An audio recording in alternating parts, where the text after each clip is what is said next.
Sambutan Direktur PSKH kepada Saudara Kelvin, kami persilahkan.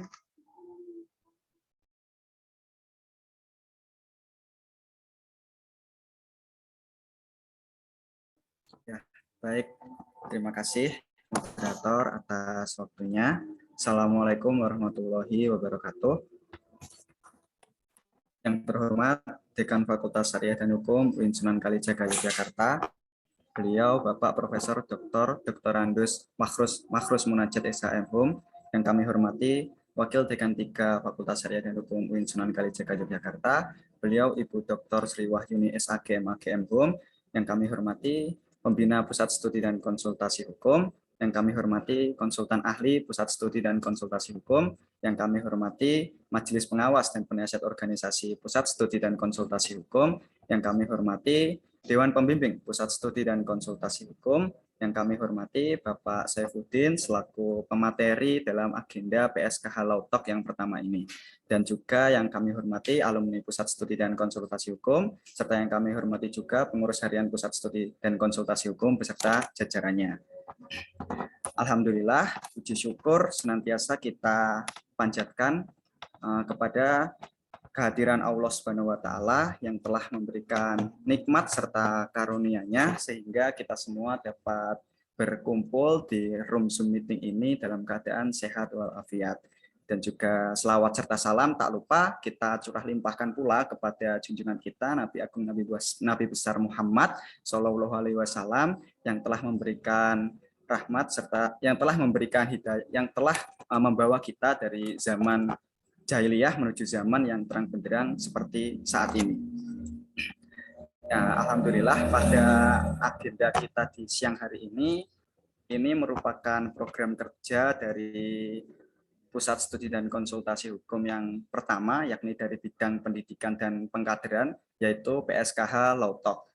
Nah, PSKH Law Talk sendiri merupakan sebuah program kerja yang bergerak dalam bidang studi atau kajian-kajian ilmu hukum, baik yang bersifat tematik atau teori-teori maupun yang bersifat kasuistik, yakni terkait menanggapi suatu isu-isu dengan responsif. Gitu.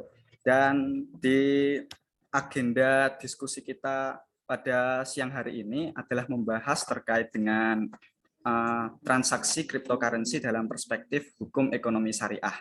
Nah, ini tentu menjadi isu yang sedang hangat dibicarakan ya teman-teman semua, dan tentu ini juga cukup menarik karena yang dulunya itu sangat diminati akibat nilainya yang tinggi, sekarang tiba-tiba nilainya menjadi turun. Nah, dari situ terlihat bahwa cryptocurrency ini ada fluktuasinya tersendiri, dan akibat dan dengan itulah makanya kiranya nanti penting untuk kita mengetahui sebenarnya ketika transaksi itu ada fluktuasi apakah nanti kira-kira dalam hukum Islamnya itu bagaimana gitu, apakah boleh atau tidak begitu. Tentu sebagai mahasiswa yang utamanya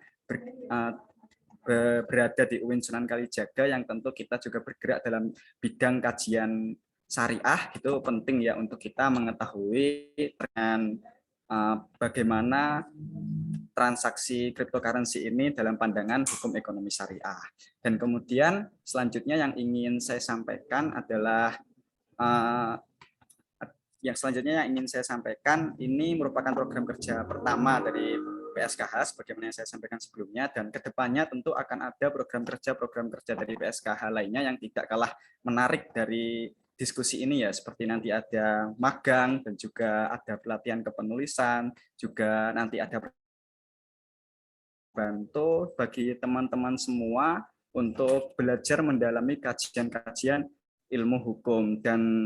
Dan juga tidak lupa saya kembali mengingatkan kepada teman-teman semua seperti tadi yang sempat disinggung oleh moderator bahwa sebentar lagi PSKH akan mengadakan open recruitment. Nah, itu nanti bisa dimanfaatkan oleh teman-teman semuanya ketika berminat mendaftar PSKH, berminat ingin lebih dalam mengenal PSKH dan mengikuti kegiatan-kegiatan rutin PSKH, maka tentu teman-teman nanti bisa mengikuti agenda PAB di Kelas Sarkom.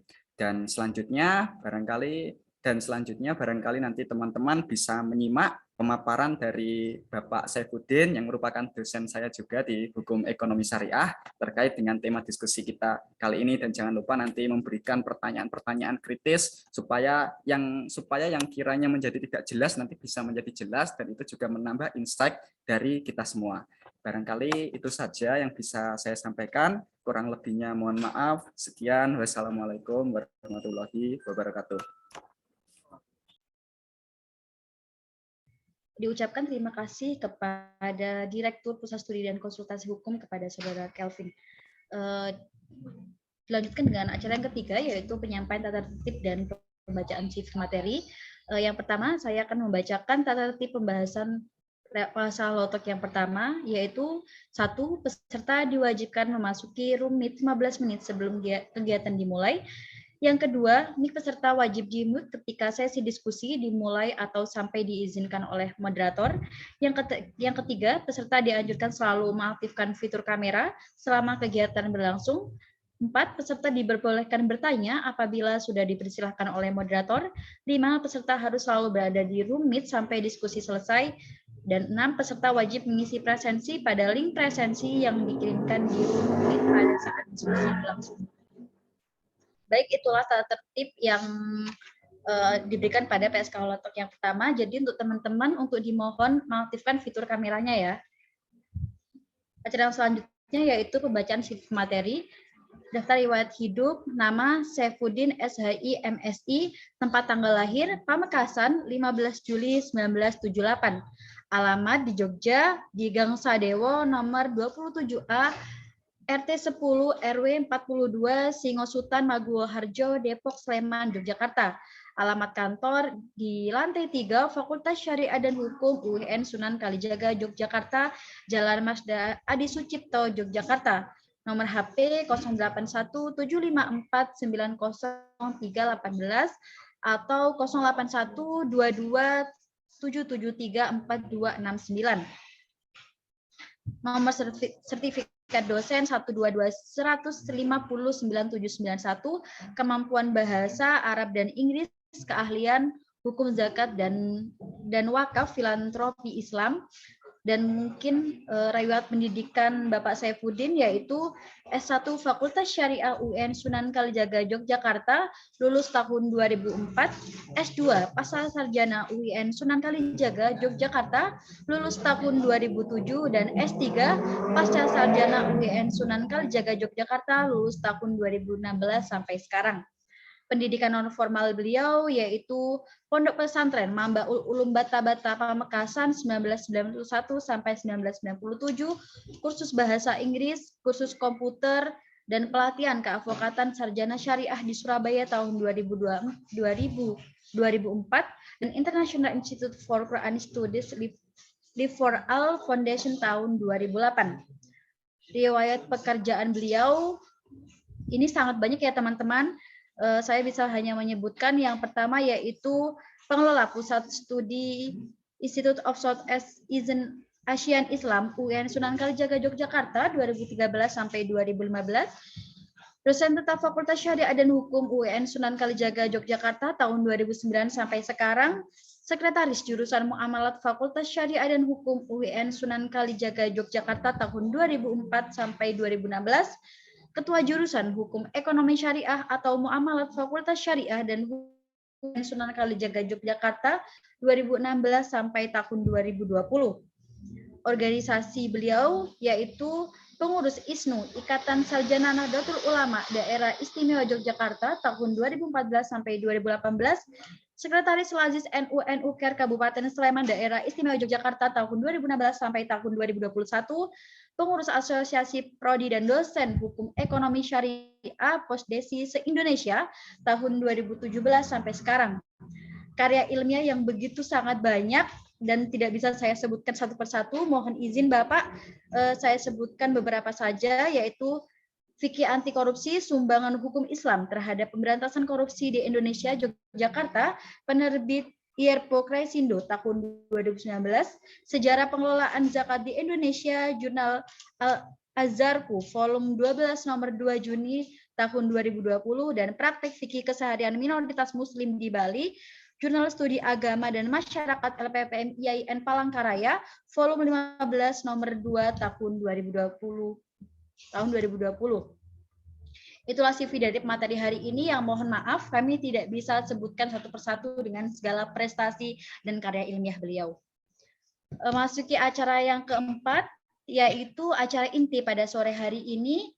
Sebelumnya saya akan memberikan sedikit ulasan bahwasannya mata uang kripto adalah aset digital yang dirancang untuk bekerja sebagai media pertukaran yang menggunakan kriptografi yang kuat untuk mengamankan transaksi keuangan, mengontrol proses pembuatan unit tambahan, dan memverifikasi transfer aset. Selanjutnya yaitu acara inti pada sore hari ini, yaitu penyampaian materi dengan judul menelaah transaksi cryptocurrency dalam perspektif hukum ekonomi syariah kepada Bapak Syaifuddin SHY MSI. Kami persilahkan. Oke. Baik, terima kasih Mbak Dela Ayu yang moderatornya. Assalamualaikum warahmatullahi wabarakatuh. Waalaikumsalam warahmatullahi wabarakatuh. Bismillahirrahmanirrahim. Alhamdulillahirabbil alamin wa bihi nasta'inu ala umurid dunya waddin. Wassalatu wassalamu ala asyrafil anbiya wal mursalin sayyidina wa habibina wa syafi'ina wa maulana Muhammadin wa ala alihi wa sahbihi ajma'in, amma ba'du. Yang saya hormati para pembina, para penasehat atau tenaga ahli dari PSKH, para pimpinan fakultas, para pengurus, terutama ketua atau direktur PSKH, Mas Calvin, para peserta diskusi pada sore hari ini yang berbahagia, alhamdulillah. Puji syukur kehadiran Allah Subhanahu wa taala pada sore hari ini saya dengan teman-teman sekalian bisa bersilaturahim secara akademik dalam forum diskusi ya tentang cryptocurrency dalam perspektif hukum ekonomi syariah. Beberapa waktu yang lalu saya juga sudah membuat ya semacam outline begitu yang nanti bisa menjadi pedoman dalam diskusi ini, meskipun nanti diskusinya bisa lebih luas dari apa yang saya siapkan. Nanti panitia yang share screen atau saya yang share screen, Mbak Dela Ayu? Panitia ya, oke. Dari panitia Bapak. Oke, baik, terima kasih. Jadi saya nggak perlu repot-repot ya. Teman-teman sekalian, jadi cryptocurrency ini sudah ada beberapa fatwa hukum yang dikeluarkan baik oleh MUI maupun oleh organisasi keagamaan di Indonesia, misal Nahdlatul Ulama. Tetapi kan sifatnya fatwa. Teman-teman kalau tahu definisi fatwa di dalam tradisi Sunni, Ahlus Sunnah wal Jamaah, fatwa is not binding. Fatwa itu tidak mengikat, ya, tidak mengikat fatwa itu. Termasuk fatwa MUI. Fatwa MUI itu tidak mengikat karena dia bukan produk hukum positif yang mengikat bagi kita sebagai warga negara Indonesia.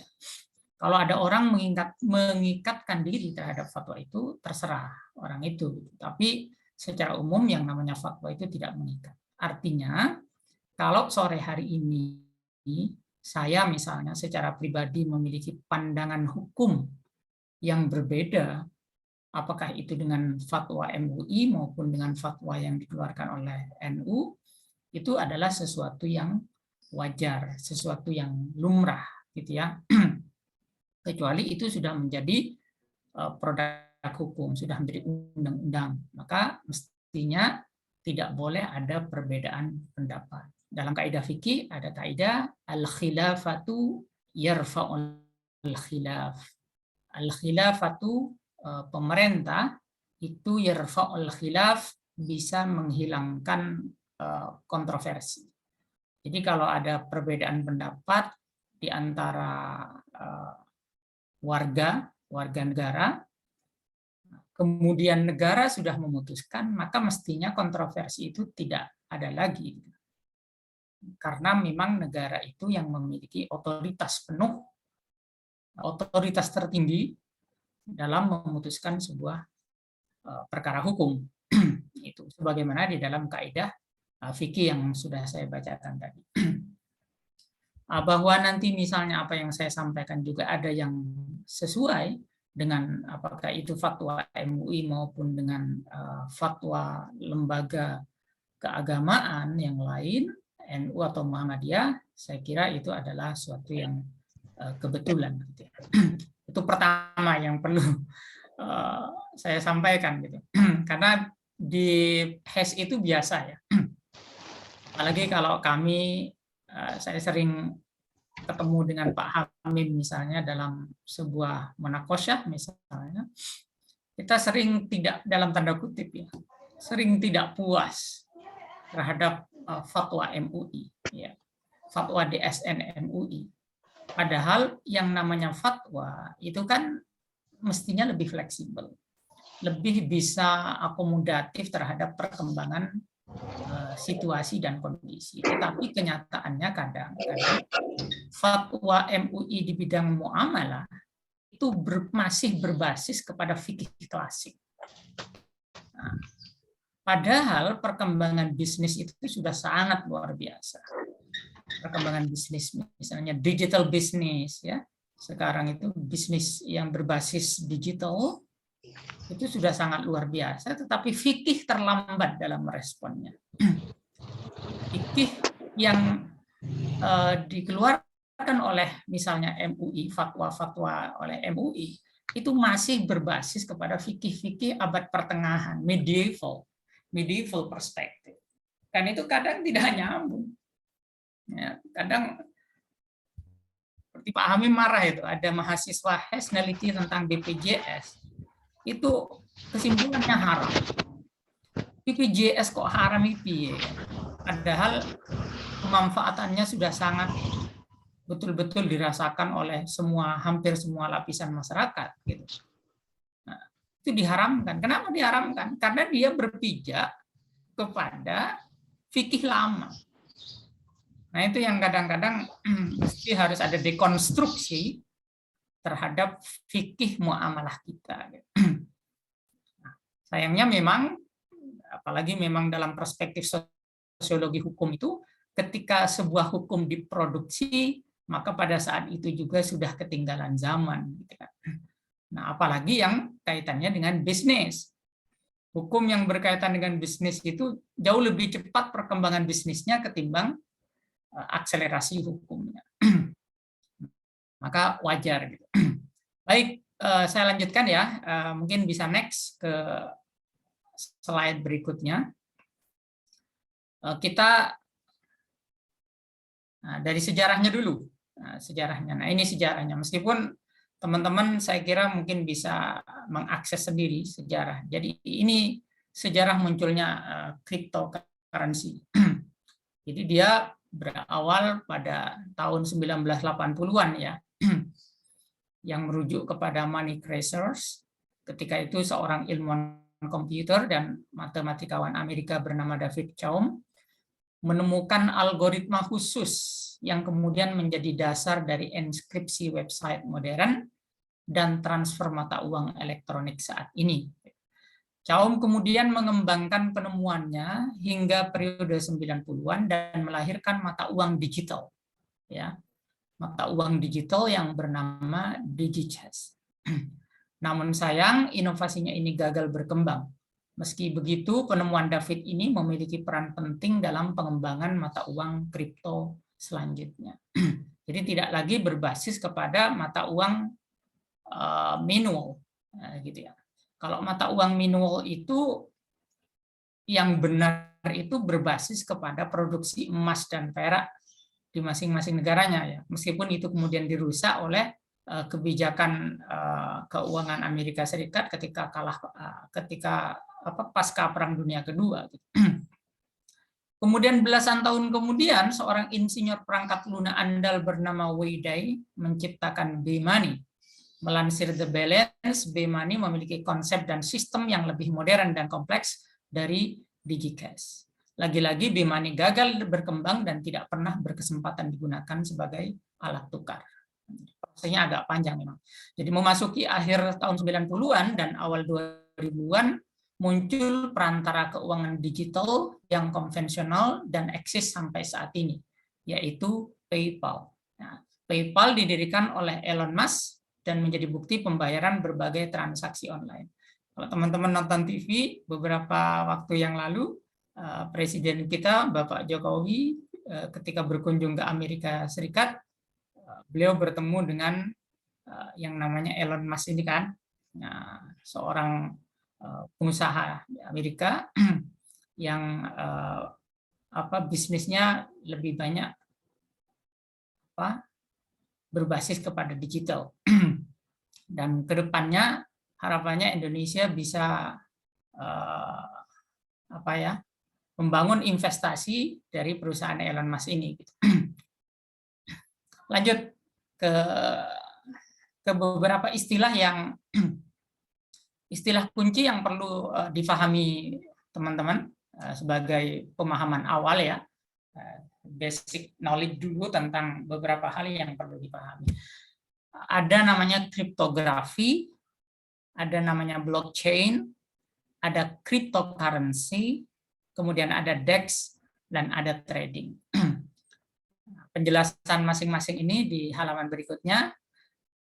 Next. Kalau kripto yang mempelajari teknik pengamanan data, pengamanan data secara matematis, itu namanya kriptografi. Data yang berbasis digital itu kan harus ada security, itu namanya disiplin keilmuannya namanya kriptografi. Biasanya teman-teman dari Fakultas Saintek, prodi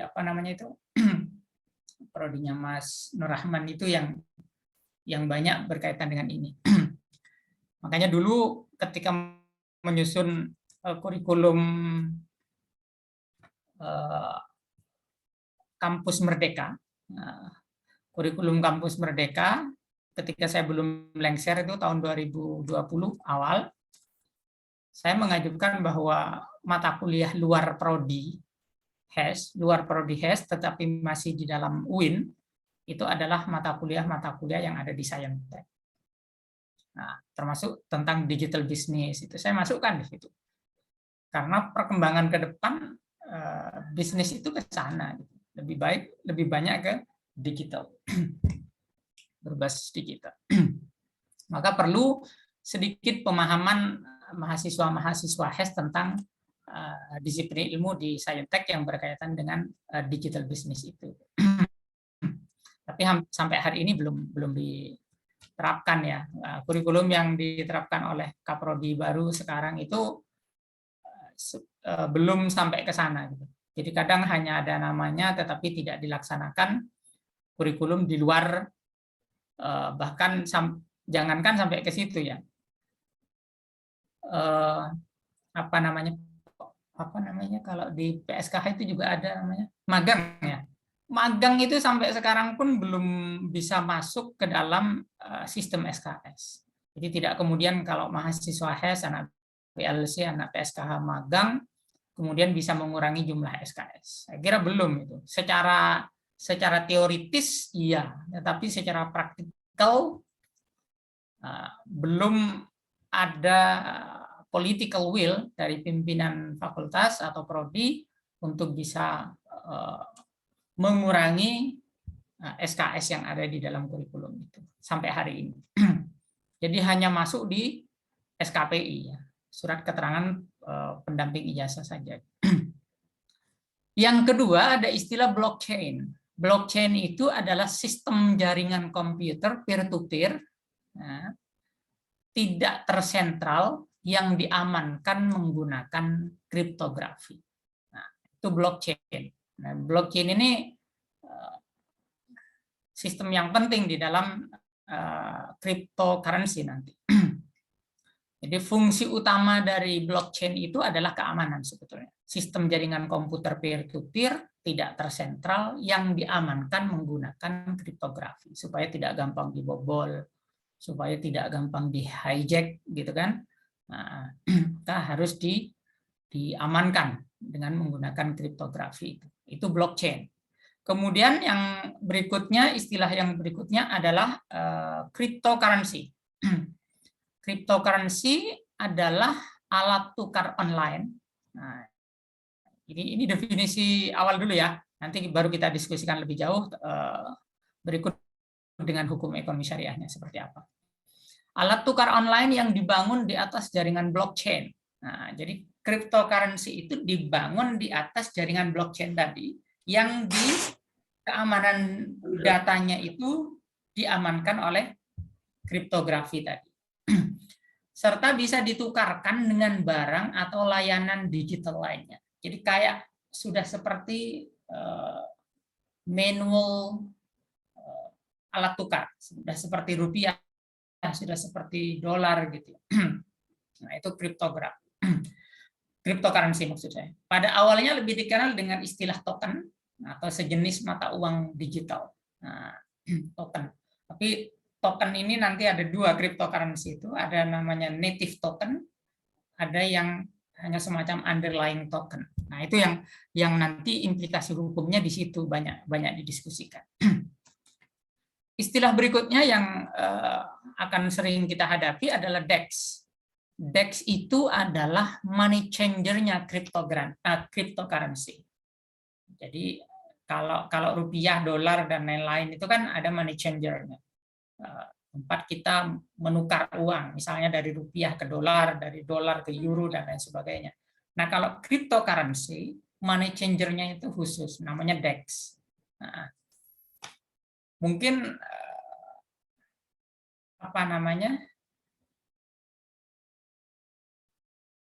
alat tukar digital yang lain, nama money changer-nya beda. Seperti tadi jam berapa tadi ya? Jam 10-an saya menguji skripsi mahasiswa HES tentang Zeni. Nah, Zeni itu juga sama alat tukar yang ada di dalam game ya, satu game yang itu bisa diperjualbelikan. Ya. Cuman lebih banyak menggunakan inden ya, cara inden, yakni akad salam. Itu money changer-nya juga beda. Gitu. Jadi DEX itu adalah money changer-nya cryptocurrency yang jalan secara otomatis tanpa ada otoritas pusat yang mengendalikannya. Pengembangannya ditopang oleh komunitas yang memang banyak menggunakan itu. Terutama para gamers ya. Para gamers itu biasanya banyak jelas paham tentang ini.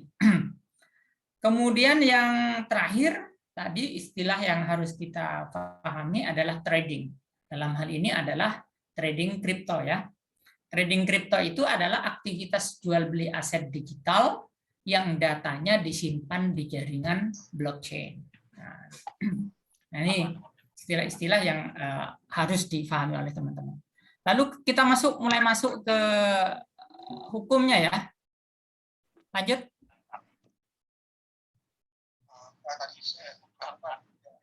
Oke. Kita fokus ke cryptocurrency-nya. Cryptocurrency itu ada banyak macamnya, Yang saya mampu himpun paling tidak ada 11. Dan susunan itu berdasarkan yang paling populer gitu. Jadi kalau saya menaruh Bitcoin pada urutan pertama, karena memang Bitcoin itu kalau tidak salah menguasai 56% peredaran cryptocurrency di dunia maya gitu ya. Jadi lebih banyak menggunakan Bitcoin gitu. Baru yang lain-lain itu persentasenya jauh lebih kecil. Jadi ada namanya Bitcoin, ada Litecoin, ada Dogecoin, Bitcoin Cash, sampai ke yang nomor 11 itu Binance Coin. Itu jenis-jenisnya. Dan masing-masing jenis cryptocurrency ini ada yang memang tadi yang saya bilang native token, ada yang hanya underlying token gitu ya. Makanya nanti harus hati-hati menghukuminya gitu. Tidak kemudian memukul rata gitu. Nah, lanjut next. Nah, kemudian di Indonesia regulasinya itu berkaitan dengan cryptocurrency memang belum diatur oleh Bank Indonesia maupun oleh undang-undang positif di Indonesia. Jadi belum ada undang-undang yang mengatur tentang cryptocurrency. Kalau di konsideran fatwa MUI itu kan mengharamkan cryptocurrency karena bertentangan dengan Undang-Undang Nomor 7 ya, kalau nggak salah, Undang-Undang Nomor 7 tahun 2011 dan juga bertentangan dengan Peraturan Bank Indonesia Nomor 17 tahun 2015. Undang-Undang Nomor 7 tahun 2011 dan Peraturan BI Nomor 17 tahun 2015 itu bukan tentang cryptocurrency, tetapi prinsip-prinsipnya dianggap bertentangan dengan itu oleh fatwa MUI. Nah, tetapi sampai saat ini belum ada. Makanya seakan-akan Bank Indonesia itu dan juga OJK ya, Otoritas Jasa Keuangan, seakan-akan lepas tangan.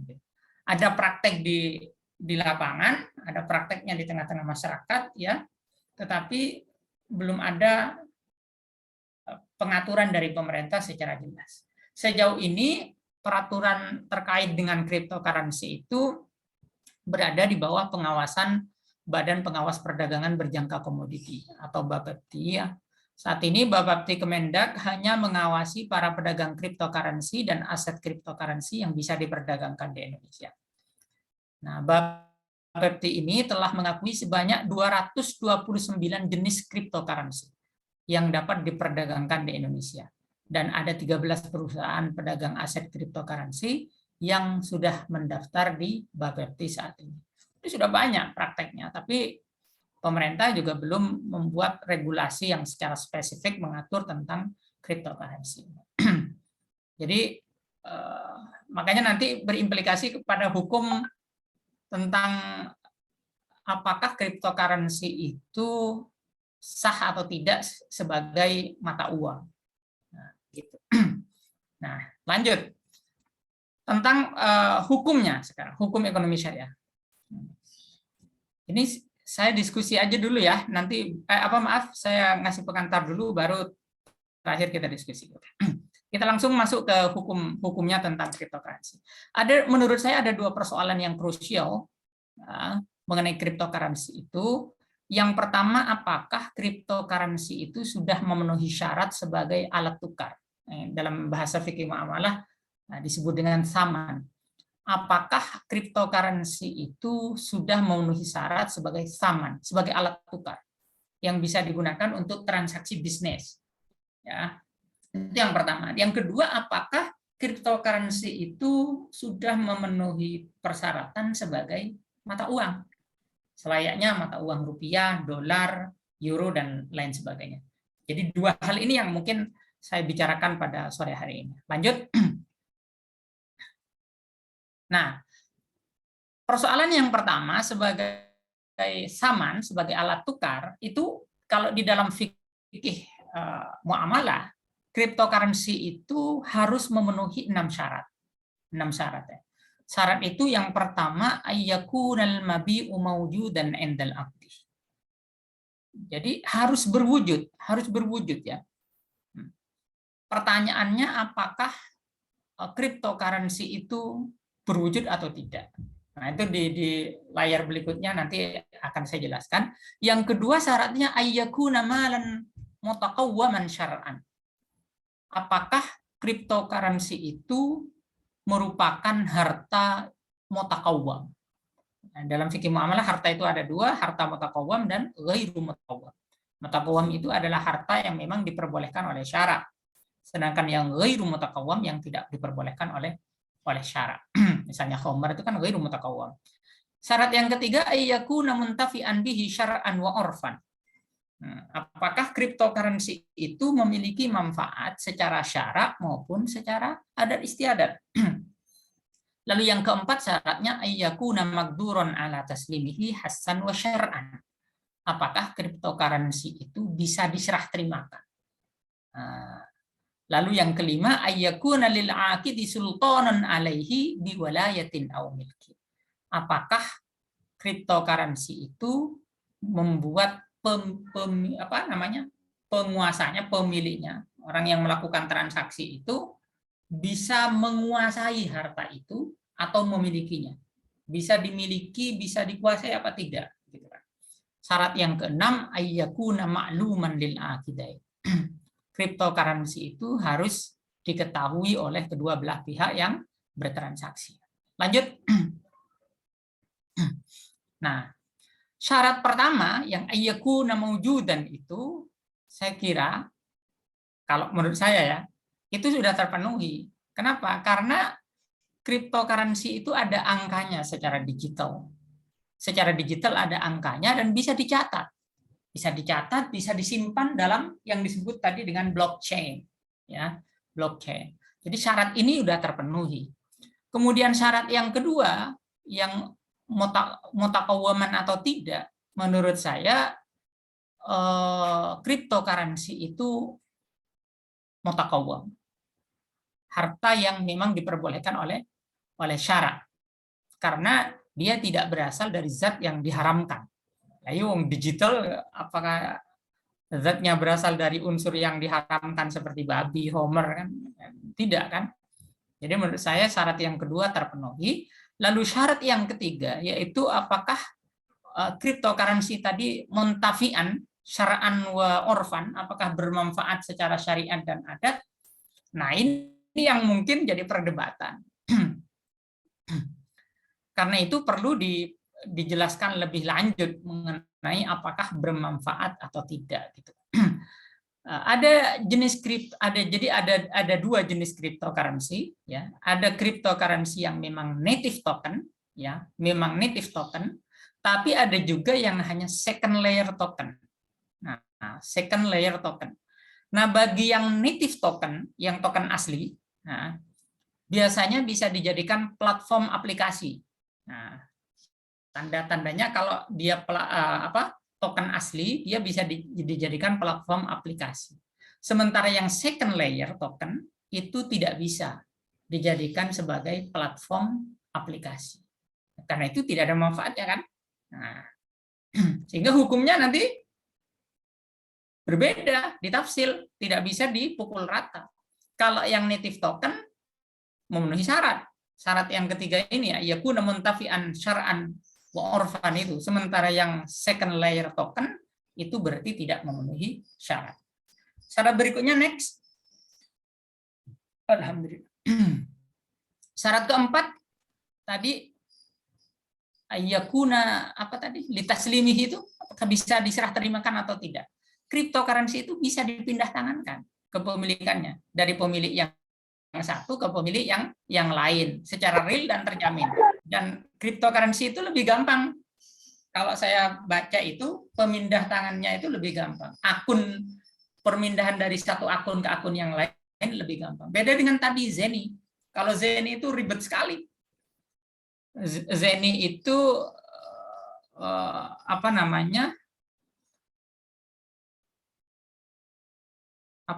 Zeni itu mata uang digital bisa dipindah tangankan, tetapi caranya harus beli produk dulu, gitu. Kemudian orang yang membeli itu harus masuk di apa yang disebut dengan marketnya, kemudian dia beli produk itu, gitu. Makanya pertanyaan saya tadi itu apakah yang diserah terimakan itu alat tukarnya Zeni atau produk yang dibeli dari Zeni? Itu ada yang ketidakjelasannya di situ tadi. Nah, kalau yang cryptocurrency yang native token terutama itu bisa dipindahkan dari satu akun ke akun yang lain.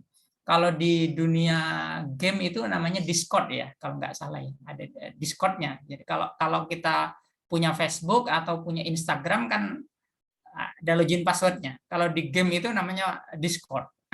Kalau kita tahu Discord-nya orang, kita bisa bermain bareng dengan orang itu dalam satu game yang sama. Misalnya gamenya apa ya, Minecraft itu atau Valorant misal. Nah, kalau sama-sama ngerti Discord-nya, maka bisa meskipun beda negara. Saya dengan orang di mana gitu di Amerika bisa main bareng Valorant itu kalau sama-sama tahu Discord-nya. Seperti itu. Kemudian syarat yang kelima yaitu bisa yakuna sultanan tadi, dikuasai di walayatin au milkin, kepemilikannya atau perwaliannya. Saya kira bisa karena pemilik akun yang membeli cryptocurrency itu bisa menguasai, bisa dipakai untuk transaksi digital.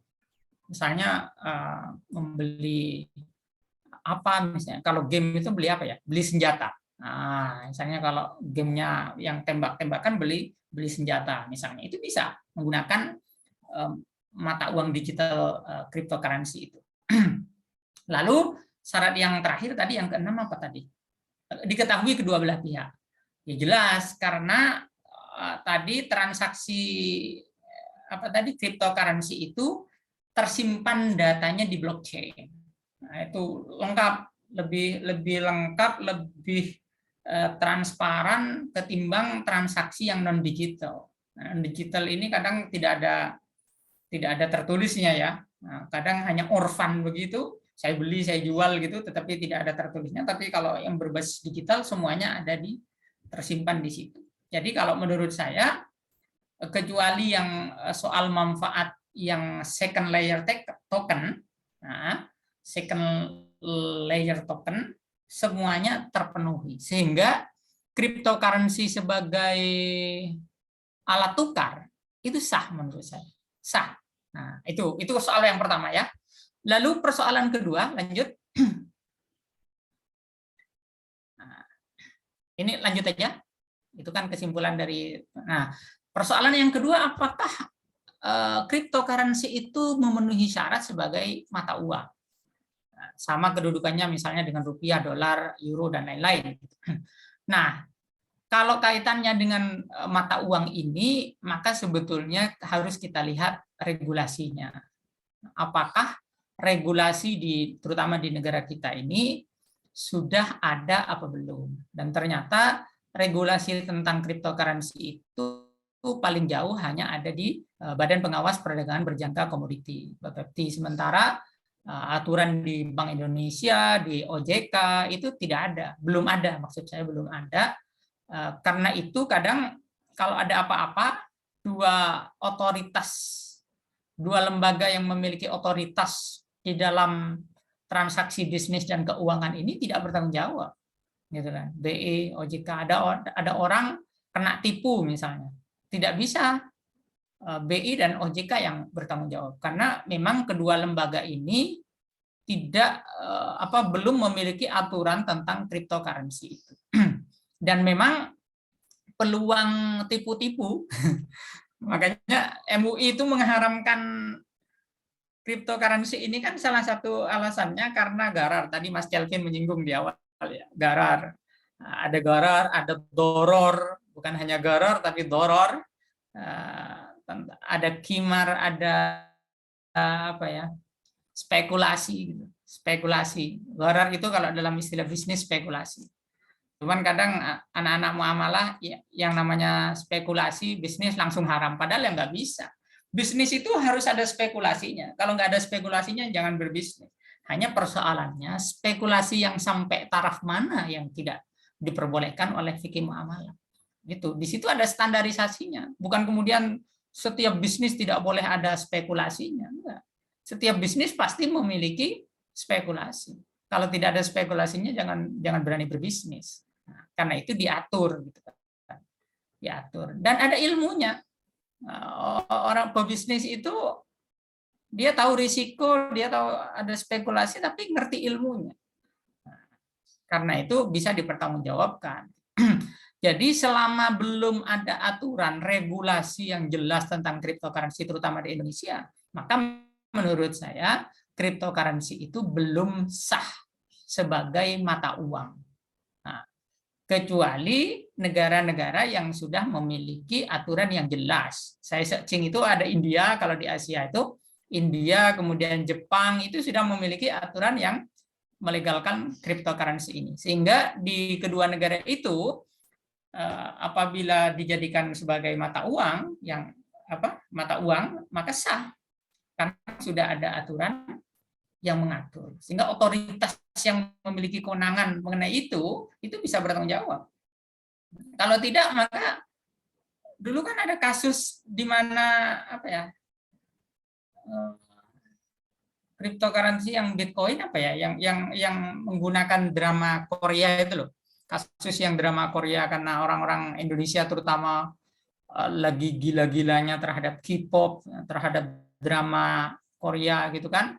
Sehingga ada orang menawarkan game waktu itu yang berbasis kepada drama itu, kemudian transfer, banyak yang sudah transfer sampai berapa 30 miliar kalau tidak salah. Setelah itu uangnya dibawa lari. Uangnya dibawa lari, ya udah habis. Nah, itu risiko memang. Risiko ya. Jangankan yang tidak ada aturannya, yang sudah jelas ada aturannya, kalau itu berbasis digital, risiko yang seperti itu pasti ada. Makanya digital business, trading itu risikonya memang begitu. Makanya kalau teman-teman beli sesuatu di Shopee atau apa kan lebih aman kalau COD kan. Tapi kalau transfer duluan, barang belum dikirim, risiko untuk kita ditipu ada. Nah, padahal sudah jelas ada aturannya gitu. Apalagi yang memang tidak ada aturannya. Jadi kalau tidak yakin ya jangan gitu. Saya kira itu ya teman-teman sekalian. Udah selesai kan ininya? Slide-nya sudah habis ya. Silahkan kita diskusikan. Saya kembalikan ke moderator. Baik, terima kasih pemaparan materi yang sangat luar biasa dari Bapak Saifuddin. Dimohon untuk teman-teman yang mau bertanya, ini persoalan yang cukup krusial ya dan masih hangat diperbincangkan pada akhir-akhir ini. Mungkin sebelumnya saya batasi sebagai 3 penanya. Mohon untuk teman-teman untuk mengaktifkan fitur raise hand-nya ya apabila mau bertanya.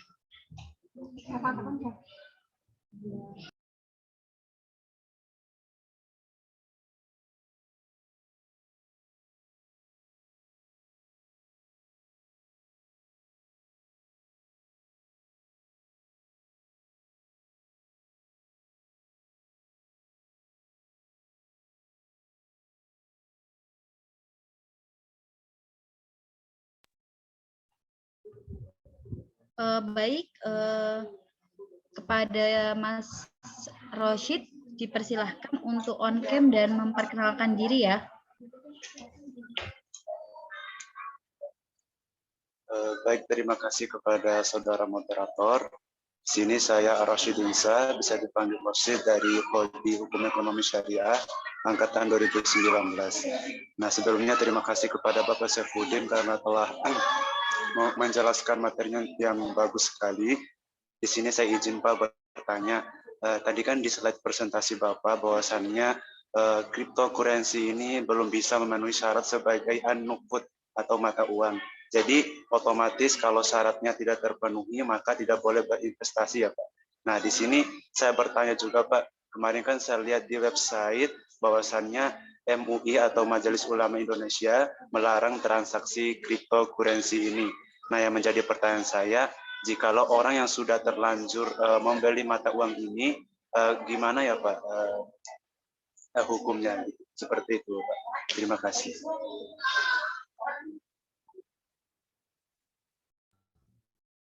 Baik, selanjutnya untuk penanya saudara Mustafa Kamal, dipersilakan untuk memperkenalkan diri dan mengaktifkan fitur kameranya. Ya, sebelumnya terima kasih kepada moderator yang sudah mempersilahkan saya dan terima kasih juga kepada Pak Saifuddin yang telah menyampaikan materi tentang cryptocurrency ini. Ya, terima kasih sekali. Sebelumnya saya banyak tercerahkan tentang materi cryptocurrency ini. Oh ya, perkenalan dulu, mohon maaf saya Mustafa Kamal ya. Tadi dari Hukum Ekonomi Syariah 19, satu kelas sama Mas Rosid ya. Nah, di sini pertanyaan saya untuk Pak Saifuddin mengenai bagaimana kiranya kalau sudah membeli Bitcoin ya. Ya, sebenarnya sama dengan pertanyaan Mas Rosid tadi, bagaimana dihukuminya ya, karena saya juga beberapa kali pernah menggunakan Bitcoin ya untuk membeli barang-barang dari luar negeri. Itu dulu sekali saat SMA ya, tahun 2016. Waktu itu harga Bitcoin-nya masih 1 Bitcoin 10 juta. Nah, kalau sekarang kan seperti kita ketahui sangat fluktuatif sekali gitu harga 1 Bitcoin. Ya, salah satu dari banyak cryptocurrency ya. Kemarin karena sejak sempat booming, itu harganya benar-benar meroket, tapi sempat juga turun sangat drastis. Nah, dalam hal ini kan berarti sebagai mata uang sendiri kan disampaikan tadi oleh Pak Saifuddin, pada dasarnya bisa ya. Tapi bagaimana Pak Saifuddin pertimbangannya apabila kita melihat sangat spekulatif sekali nilai mata uangnya, karena kan kalau kita bertransaksi dolar dan rupiah lain-lain itu cenderung stabil ya nilai angkanya. Sedangkan kalau Bitcoin ini atau Bitcoin atau mata cryptocurrency lainnya ini bisa saja naik sampai berjuta-juta atau bahkan ratusan juta gitu ya kalau nggak salah di berita dalam 1 hari atau satu pekan seperti itu. Nah, kan ini sangat spekulatif sekali. Apakah kita boleh mengambil manfaat ya dari spekulatifnya mata uang Bitcoin ini? Mungkin itu saja. Terima kasih.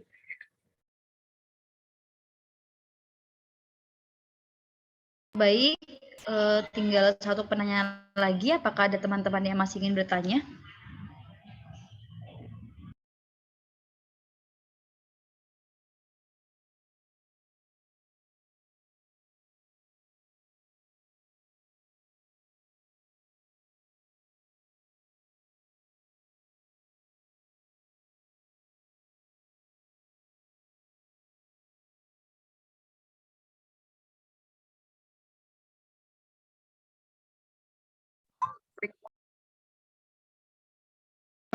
Mungkin ini saya akan memberikan pertanyaan dari teman-teman yang di Google Form ya Bapak G, yaitu apakah transaksi dengan menggunakan cryptocurrency dapat disamakan dengan transaksi menggunakan uang digital atau e-money seperti Dana, ShopeePay, atau malah berbeda?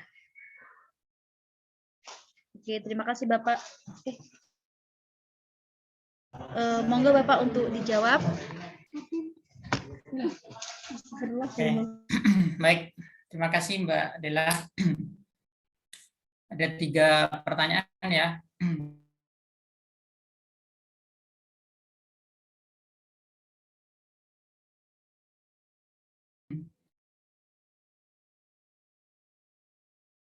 Jelas nggak suara saya Mbak Della? Jelas Bapak. Oh jelas, oke. Oke.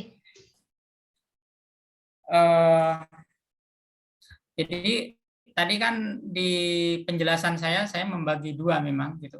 Nah, sebagai saman dan sebagai nukut gitu. Kalau sebagai saman sebagai alat tukar saya masih membolehkan begitu karena ke-6 syarat yang ditetapkan oleh fikih muamalah itu terpenuhi di dalam cryptocurrency gitu. Kecuali syarat tentang apakah muntafi'an bihi syar'an atau orfan itu yang kalau second layer token yang bukan native token itu yang tidak ada manfaatnya karena tidak bisa dijadikan aplikasi ya. Karena itu mungkin yang second layer token tidak bermanfaat karena itu tidak memenuhi syarat. Sementara yang kedua yang nukut memang selama belum ada aturan yang jelas dari pemerintah antisipasinya memang jangan gitu karena terlalu berisiko. Nah, ini berkaitan dengan pertanyaannya Mas Mustafa Kamal juga tadi. Jadi memang sangat fikih muamalahnya itu gharornya itu sangat tinggi. Gharornya sangat tinggi. Spekulasinya sangat tinggi dan kadang tidak bisa dikendalikan. Nah, jadi perubahan apa namanya, apalagi itu digital ya. Digital itu kan sepenuhnya market mechanism, sepenuhnya market mechanism. Bahkan ya seandainya pun ada aturan pemerintah yang jelas mengenai cryptocurrency, saya kira juga akan tetap liar gitu, dalam tanda kutip ya, liar. Karena kemampuan pemerintah, kecuali pemerintah menggunakan otoritas seperti di negara-negara apa, misalnya di Iran atau di Korea Utara mungkin gitu ya, langsung di-ban gitu. Tapi kan itu nanti dianggap melanggar hukum juga gitu. Tidak bisa sewenang-wenang. Nah, jadi market mechanism ini juga susah dikendalikan kadang. Nah, jadi perkembangan luar biasa kan. Misalnya sekarang kalau kita lihat Shopee, kemudian Gojek, GoFood, Grab dan lain-lain itu ada Shopee Pay Later macam-macam gitu kan. Pemerintah juga kadang kalaupun ada aturannya, aturan pemerintah juga terlambat dalam merespon itu. Apalagi tidak ada aturan yang jelas tentang ini. Jadi kalau tidak ada aturan yang jelas tentang ini, sebaiknya, saya menyarankan sebaiknya jangan berinvestasi, gitu loh. Karena risikonya sangat tinggi tadi. Fluktuasinya itu sangat cepat tadi kan. Nah, dan kalau terjadi sesuatu yang tidak diinginkan, tidak ada lembaga yang bisa menjamin, gitu loh, memprotek. Itu persoalannya, Mas Mustafa. Tapi kalau melakukan transaksi dengan menggunakan cryptocurrency, boleh saja. Transaksi dengan menggunakan cryptocurrency boleh saja. Tetapi kalau berinvestasi, apalagi kalau investasinya besar gitu, nah itu yang mungkin perlu dipertimbangkan lebih jauh. Jangan sampai kita berinvestasi besar-besaran sementara tingkat keamanannya tidak terjamin. Orang investasi itu biasanya yang dilihat apanya? Baik itu digital maupun non-digital kan biasanya pertama aman tidaknya, tak? Meskipun tidak digital, kalau tidak aman, ada orang mau berinvestasi di suatu daerah yang tidak aman, juga mikir-mikir kan? Jangan-jangan setelah itu dia dibakar, buka warung dibakar. Jadi keamanan itu penting gitu, keamanan penting. Yang kedua iklimnya kan, iklimnya ikut macam-macam.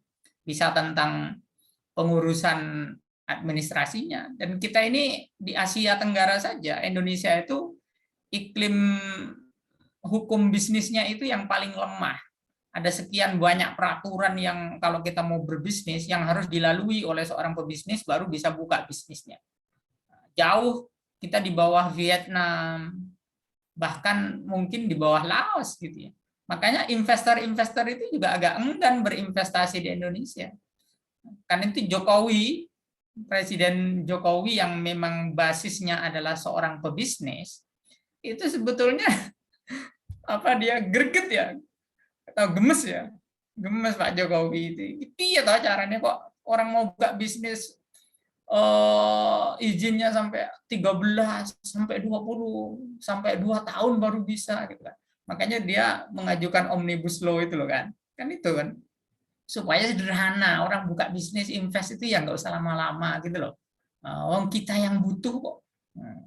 Tapi memang di negara kita itu mungkin bukan sampai overprotected mungkin bahkan overprotected, atau memang itu dibuat ya, didesain karena masing-masing pintu itu ada koinnya di situ bagi orang-orang yang mau bermain gitu. Nah itu yang tidak bagus, iklim yang hukum yang tidak bagus sebetulnya, sehingga banyak investor itu yang enggan berinvest di Indonesia. Nah, jadi sekali lagi kalau teman-teman mau berinvest ya dengan sesuatu yang tidak ada garansi proteksinya, sebaiknya dihindari. Kalau ada apa-apa kan, samalah dengan kita naruh uang di bank yang dia tidak dilindungi oleh LPSK kan ada setiap di pintu masuknya bank itu, bank ini di apa namanya, di bawah pengawasan apa. Jadi kalau kita nabung di situ sampai 1 miliar kalau nggak salah, banknya bangkrut, itu negara bisa nanggulangi ya, negara, karena dia bank itu berada di bawah perlindungan negara. Tapi kalau tidak berada di bawah perlindungan negara, bank itu bangkrut, uang kita habis gitu. Uang kita habis. Seperti itu ya kalau masalah investasinya. Kemudian yang ketiga, enggak, saya ngidupin lampu.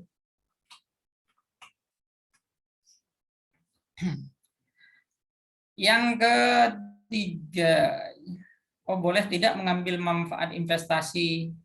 Tadi boleh saja, Mas Kamal. Jadi boleh saja kita mengambil investasi. Misalnya Anda tadi transaksi digital dengan menggunakan Bitcoin, itu boleh saja. Yang ketiga tadi yang dibacakan oleh Mbak Della itu, apakah sama ya cryptocurrency dengan e-money gitu ya? E-money atau apa lagi satunya? Seperti Shopee atau Dana seperti itu, Bapak.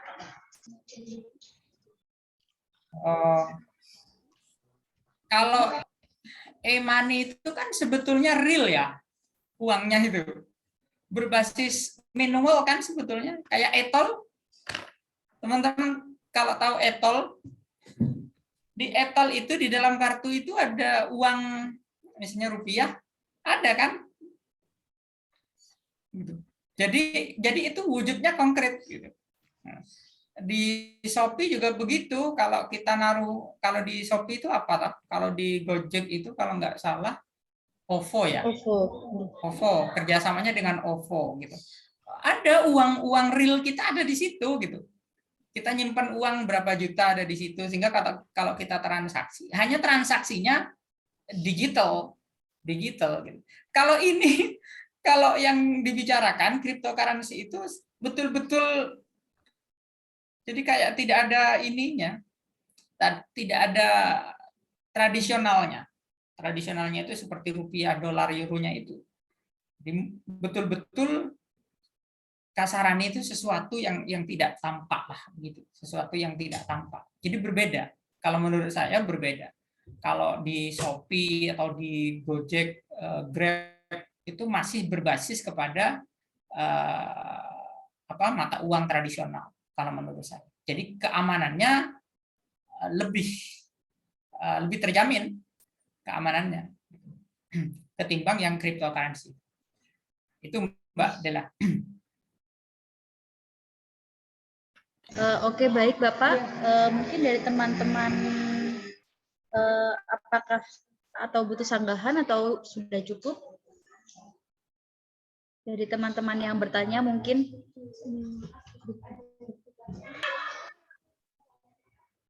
Tadi ada yang nulis lembaga penjamin simpanan. Makasih, saya lupa itu. Oke, lembaga penjamin simpanan. Apakah ada yang ingin bertanya kembali?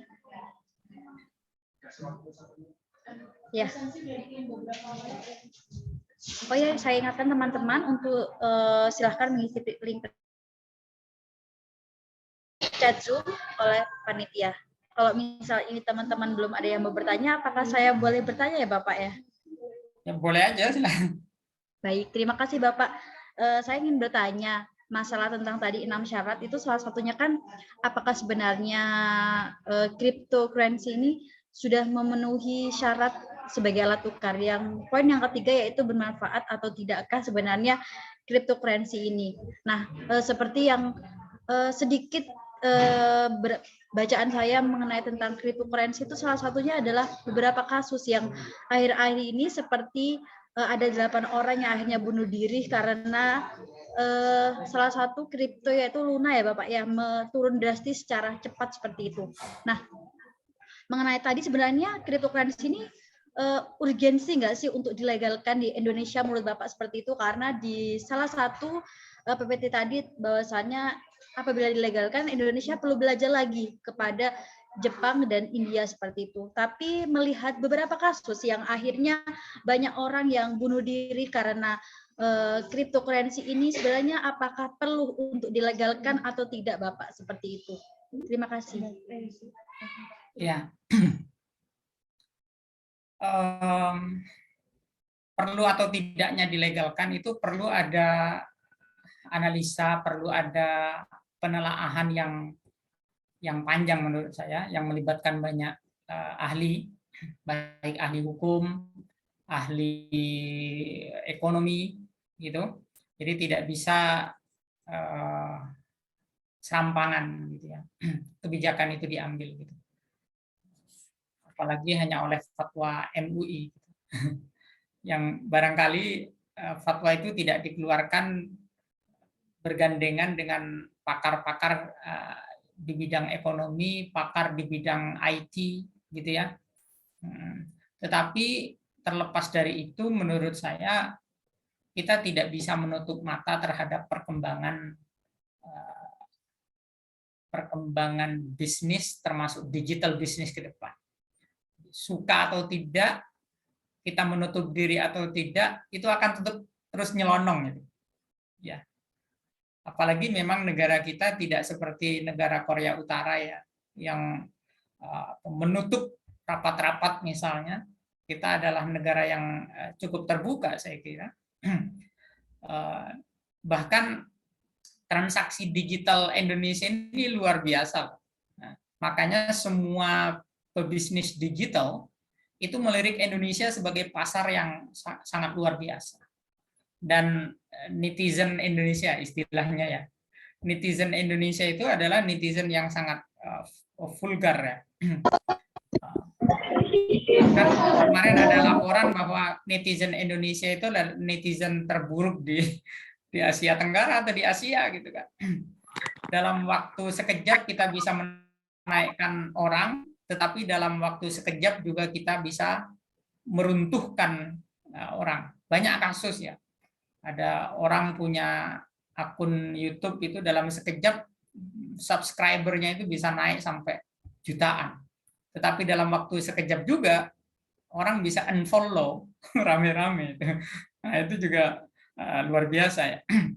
Jadi yang seperti ini mau dihadang seperti apapun, kan ini bentuknya maya, ya. Susah juga, gitu. Susah juga. Jadi kalau menurut saya bijak-bijak saja dalam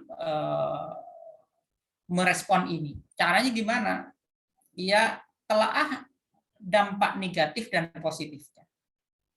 Dampak positifnya kan jelas tuh, ada lebih mempermudah, kan? Mempermudah orang melakukan transaksi digital. Itu salah satu manfaatnya. Tetapi di samping ada manfaatnya, ada juga mudaratnya, dampak negatifnya. Dan tugas pemerintah adalah mengurangi dampak negatifnya ini. Kalau sama sekali tidak bisa menutup, mengurangi. Nah, baru setelah itu memberikan protection, perlindungan, gitu. Perlindungan terhadap orang yang melakukan transaksi. Nah, nanti perlindungan terhadap orang yang berinvestasi di dalam. Saya kira agak lebih mudah, ya. Nah, karena transaksi itu biasanya nggak akan terlalu besar. Tapi kalau investasi, nah, yang sampean ceritakan bunuh diri itu saya kira bukan transaksi, bukan jual beli, tetapi investasi itu. Orang kehilangan duit ratusan juta, misalnya, itu kan kalau dia nggak punya iman yang kuat, itu bunuh diri. Itu kasusnya di mana? Di Korea mungkin, ya. Di Korea atau di negara-negara yang secara agama itu penelitian menunjukkan bahwa negara-negara yang tidak memiliki basis agama yang kuat itu akan cenderung penyelesaiannya itu bunuh diri. Misalnya Jepang, Korea, itu kan gampang sekali orang bunuh diri. Tapi kalau di negara-negara yang penduduknya memiliki basis iman yang kuat, itu tidak sampai bunuh diri lah biasanya. Indonesia saya kira termasuk negara yang warganya memiliki basis iman yang cukup, gitu kan. Tidak seperti negara-negara Korea ataupun negara-negara Jepang. Sehingga meskipun ada orang Indonesia yang investasi kemudian tiba-tiba hilang uangnya, insya Allah kalau berbekal iman itu tidak akan bunuh diri. Tetapi tugas pemerintah bukan itu kan. How to protect, gitu kan, supaya iklim investasi itu tetap baik. Nah, gimana caranya? Mari kita pikirkan bersama-sama. Mungkin saya bukan ahlinya untuk di bidang IT-nya seperti apa supaya orang terlindungi. Gitu. Nah, tetapi itu yang harus dilakukan oleh pemerintah. Tidak boleh menutup diri sama sekali, tetapi mempertimbangkan aspek-aspek negatifnya ditutup sedikit demi sedikit. Nah, gitu kalau menurut saya. Baik, terima kasih Bapak atas jawabannya. Mungkin teman-teman, apakah ada pertanyaan lagi? Saya tunggu 1 menit ya teman-teman.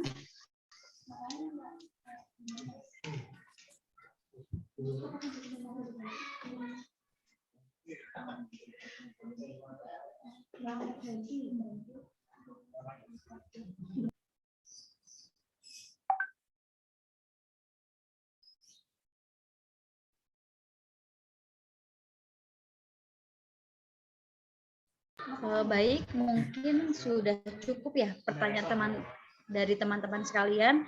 Sebelumnya saya sangat berterima kasih banyak kepada Bapak Saifuddin yang sangat luar biasa kita pada sore hari ini ya Bapak ya. Ya, sama-sama, kuliah 2 SKS ya Bapak ya, ilmu yang sangat bermanfaat sehingga kita bisa mengetahui ini sebenarnya cryptocurrency ini dalam perspektif hukum ekonomi syariah ini sah atau tidak seperti itu Bapak.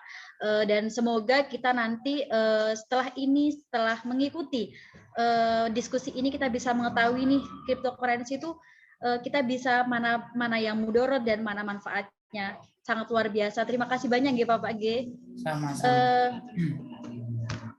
Oh ya teman-teman sekalian, saya mengingatkan kembali bahwasannya Pusat Studi dan Konsultasi Hukum akan membuka rekrutmen yaitu pada kegiatan PAB dan Diklasarkum. Baik, menuju acara selanjutnya yaitu acara kesimpulan. Saya akan memberikan sedikit kesimpulan dari penjelasan dari Bapak Saifuddin, yaitu ada banyak jenis kripto. Kripto Indonesia sendiri masih diawasi oleh Badan Pengawas Perdagangan Berjangka Komoditi. Hukum kripto sendiri menurut hukum ekonomi syariah yaitu ada 2 persoalan yang sangat krusial. Yang pertama, sudah memenuhi syarat sebagai alat tukar, atau yang kedua, apakah memenuhi sebagai syarat mata uang. Dan 6 syarat tersebut yaitu syarat yang pertama itu sudah terpenuhi, yaitu ada wujudnya karena ada angkanya secara digital dan bisa dicatat dan disimpan dalam blockchain. Yang kedua, tidak berasal dari zat yang diharamkan. Dan yang ketiga, manfaat secara syariat. Itu native token itu bermanfaat, tapi secara second layer tidak bisa bermanfaat. Yang keempat, cryptocurrency ini bisa diserah terimakan. Yang kelima, bisa dikuasai melalui kepemilikan. Yang keenam, diketahui kedua belah pihak tersimpan datanya di blockchain. Dan menurut seminar diskusi pada sore hari ini yaitu cryptocurrency sah sebagai alat tukar. Dan permasalahan yang kedua yaitu apakah memenuhi syarat sebagai mata uang.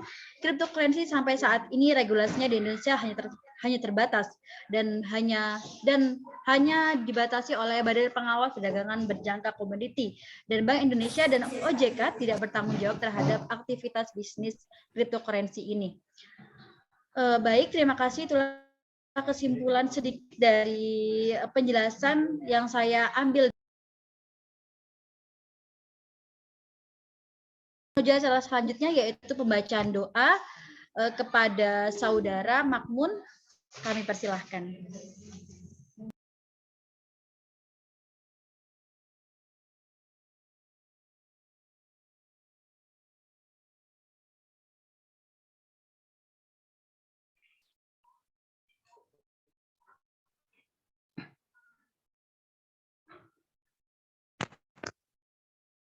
Assalamualaikum warahmatullahi wabarakatuh. Hadirin yang berbahagia, sebelum mengakhiri kegiatan pada sore hari ini, alangkah baiknya marilah kita sejenak untuk berdoa bersama. Allahumma shalli ala sayyidina Muhammad wa ala ali sayyidina Muhammad. A'udzu billahi minasyaitonir rajim. Bismillahirrahmanirrahim. Alhamdulillahirabbil alamin. Hamdan syakirin. حمدا ناعمين حمدا نافي نعمه يكافئ مجده يا ربنا لك الحمد كما ينبغي لجلال وجهك الكريم وعظيم سلطانك اللهم صل على سيدنا محمد صلاة تنجينا بها من جميع الأهوال والآفات وتقضي لنا بها جميع الحاجات وتطهر بها من جميع السيئات وترفعنا بها عندك أعلى الدرجات وتبلغنا بأقصى الغايات من جميع الخير في الحياة وبعد الممات. اللهم اغفر لنا ذنوبنا وخطايانا كلها. اللهم اغفر لنا ولوالدنا ولمشايخنا ولأستاذنا ولجميع المؤمنين والمؤمنات والمسلمين والمسلمات الأحياء منهم والأموات.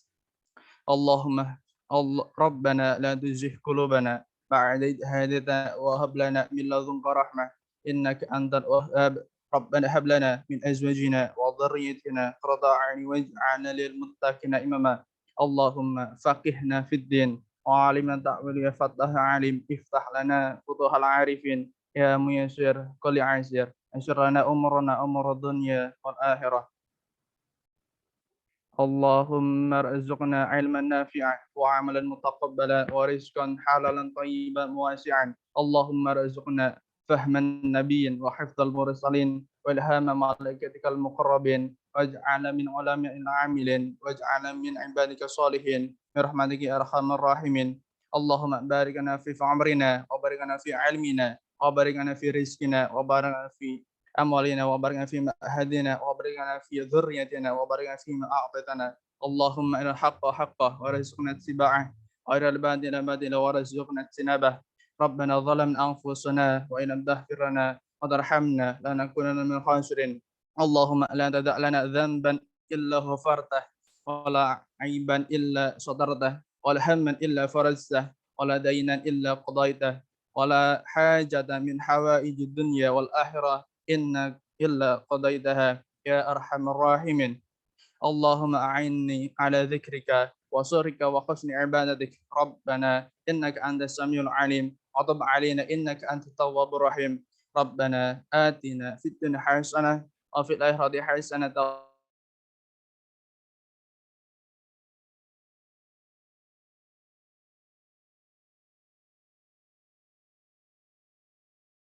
العالمين. Terima kasih. Assalamualaikum warahmatullahi wabarakatuh. Waalaikumsalam warahmatullahi wabarakatuh. Kami ucapkan kepada Saudara Makmun. Acara selanjutnya yaitu sesi dokumentasi. Baik untuk teman-teman peserta, dimohon untuk menghidupkan fitur kamera untuk kita ambil sebagai dokumentasi. Kepada yang bertugas kami persilahkan.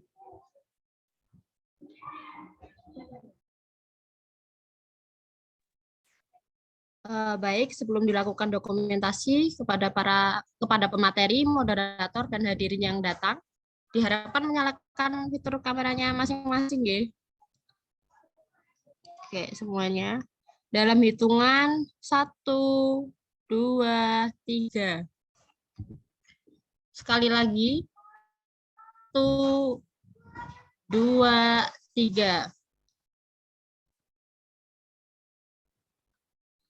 Ya, baik. Terima kasih.